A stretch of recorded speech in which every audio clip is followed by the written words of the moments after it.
Hi, my name is Henrique Ribeiro. I'm a principal analyst at the Clean Energy Technology Service, and today I'm going to talk about the use of artificial intelligence in the clean energy space.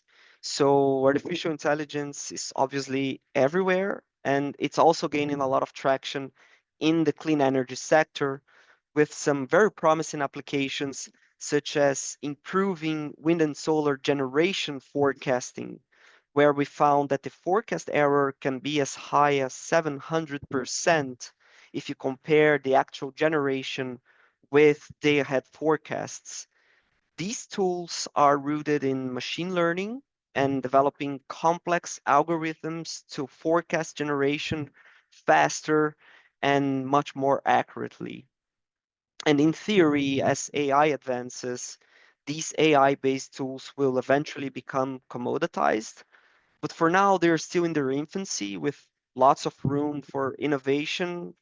I mean, we shouldn't expect perfect forecasts with zero error. This is probably unrealistic at this point, since this would also depend on improved meteorological techniques that go beyond improvements in AI. But what many companies are effectively developing are AI-based tools that use machine learning and predictive modeling to process vast amounts of historical data and also integrate short-term data almost immediately to search for patterns that will lead to much more accurate generation forecasts and pretty much on real time. This can be critical for project operators to maximize the revenues and also for traders. I mean, power trading is like an engine that depends on several gears to work perfectly, like historical price data, weather forecasts, generation and balancing data, and so on. And most of the times, traders still guide their decisions using manual spreadsheets, analyzing each element separately, but AI will provide this holistic capability to read entire market positions instantaneously. So those regional markets with high shares of intermittent renewables and where power market data is readily available, and also where power prices are usually more volatile, are strong candidates for the proliferation of AI-based tools for power trading and generation forecasting. And this type of tool can also help grid operators to improve their planning and increase the integration of renewables. But there are also other tools powered by AI.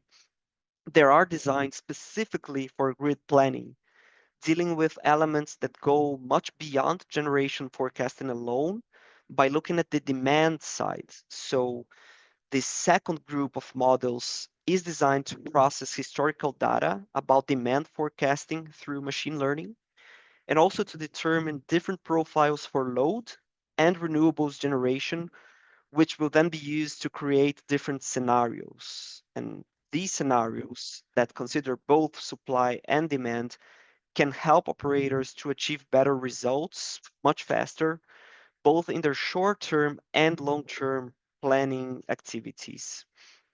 The most advanced initiative that we have in this regard so far is in Chile, where the National Electric Coordinator will use a tool developed by Google called Tapestry in the planning of future transmission expansion. So the coordinator has piloted this tool with real data for 3 years and reported an 86% increase in the speed of running simulations, plus a 30-fold increase in the generation of scenarios.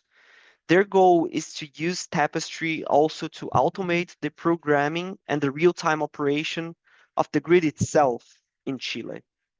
And there are other examples, like in the US, where Southern California Edison partnered with NVIDIA to develop grid planning tools and other AI-based solutions to improve the system's resilience and also to support maintenance and incident management activities, which are areas where AI is already being used quite extensively, not only for maintenance and operation management of the grid, but also by renewable generation asset operators. Actually, when you start digging you just find that there are several different uses of AI in the clean energy sector and new uses that aren't even on the radar yet. But we have also found through a survey that we have done with energy market participants that there is still a strong lack of knowledge about AI despite all this development of so many tools.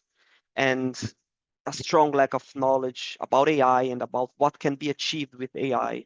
So this means that the adoption of these tools will not happen overnight, and many companies are actually just dipping their toes while they try to learn more about the AI potential, while some other companies are more advanced and some of them are even developing their own in-house programs for AI. In any of these cases, we're here to help navigate this sector. Hope to keep in touch. So that's all we have for today. Thanks for watching.